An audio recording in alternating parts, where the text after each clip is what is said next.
Hola, hola, torno a ser el Cristian i en aquest tercer tutorial de la sèrie de composició avançada de mapes avançarem en fer una llegenda similar a aquesta, amb la composició que estem fent des de fa ja 2 tutorials.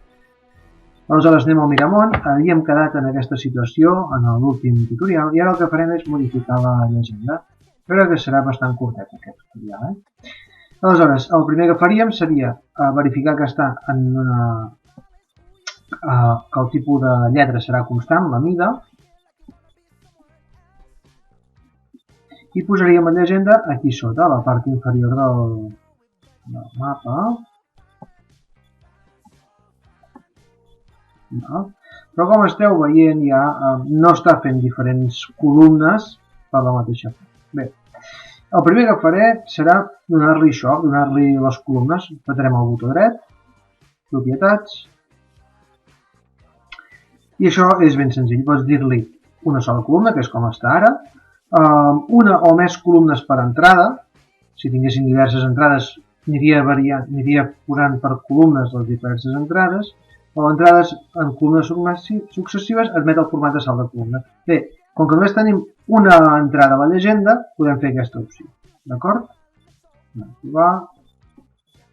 Bé, ja ens ha fet una mica el que volíem. Ara bé, com veieu, no hi ha totes les categories, tots els intervals que volem visualitzar. Doncs per fer això, en aquest cas, aleshores hem de fer que les columnes siguin més estretes, és a dir, no siguin tan amples. Per fer-ho, botó dret, propietats, i ample de columna, en aquest cas, per exemple, li posaré 9. Ara he fet les columnes més estretes. Llavors hi caben totes. Tot i així, encara no es veuen totes les categories. Ara es veu el 0 aquí. Molt bé. El que faré, com sabeu, és posar amb números redons les dimensions dels caixetins i això. A la part inferior vull posar, per exemple, 10 mil·límetres.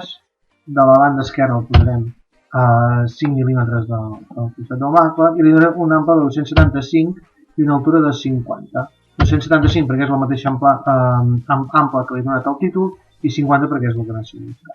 La mida que em va dir. Evidentment, podria canviar el tipus de lletra, per aquí per font. Com sabeu, estic utilitzant una Arial en totes les caixetins d'aquest mapa, per tant deixaré una Arial i li donaré una mica més alta. Li donaré una mida de 12, una mica lleugerament diferent a la que hi havia. El gruix del marc, doncs li donaré un gruix de marc de 0,5. El color de fons també el podríem canviar, li podríem donar un gris. Com sabeu, podem definir colors una mica més personalitzats, per exemple, li dono un color més claret, com el que estava donant el color de fons del títol. Al donar una mida de lletra una mica més alta de la que hi havia una 11 i una 12, s'ha fet més gran la llegenda. Aleshores, altra vegada em passa que no hi caben totes les categories amb les dimensions que he donat. Per tant, aquí li diré que l'ample de columna no sigui de 9, sinó que sigui de 7, per exemple. Bé, com he passat, li direm de 8. Jo crec que és massa estret. Igualment, no hi ha la categoria 0 i això no m'agrada, la qual cosa li donaré una mica més d'altura a aquest caixetí. A veure si ara ja estaria content amb aquesta llegenda i podríem deixar-ho així. Així ja estaria bé, ja hem vist unes quantes coses de la llegenda, per exemple, com fer... El tema de canviar els intervals és una cosa que ja heu vist a altres tutorials de visualització o així, però bé, de totes maneres us ensenyo que des del Miramont, a llegenda, podeu canviar el nombre, podeu indicar el nombre de valors múltiples, per exemple, en aquest cas a 250 metres, que podeu indicar a 500 metres.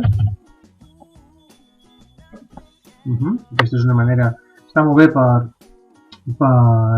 variables quantitatives contínues, o si volguéssiu indicar el nombre de categories, en aquest cas podem posar, per exemple, 5 categories. Els intervals els fa com surten, com amb el tall estadístic sobre l'histogram. Aleshores, jo normalment amb variables quantitatives contínues com aquesta, habitualment utilitzo mostrar valors múltiples de, aquest cas ja no està en 250. Recordem que el títol de capa és important.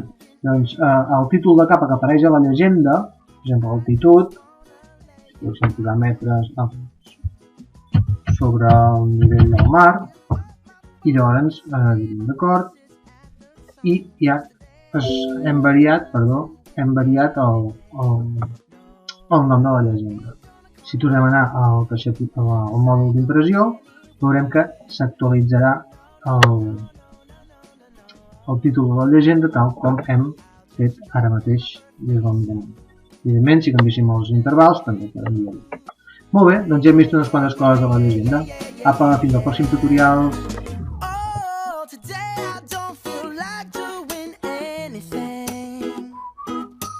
I just wanna